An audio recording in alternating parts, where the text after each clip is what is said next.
હમણાં એક ભાઈ મને મળ્યા અને એમણે મને કીધું કે મેં બેંકમાં 50 લાખ રૂપિયાની એફડી કરાવી, હવે બિંદાસ છું અને મને કોઈ જાતનું કોઈ ટેન્શન નથી.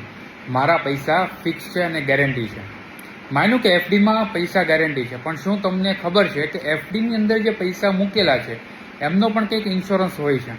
એફડીની અંદર પૈસા મૂકેલાનો માત્ર બેંક 5 લાખ રૂપિયા સુધીનો જ ઇન્સ્યોરન્સ આપે છે. એટલે કે કંઈ બેંકને થયું, બેંક ફડચામાં ગઈ અથવા તો બેંક ટાઈમસર વ્યાજની ચૂકવણી ન કરી તો માત્ર 5 લાખ રૂપિયા જ તે ભાઈને મળશે, નહીં કે 50 લાખ.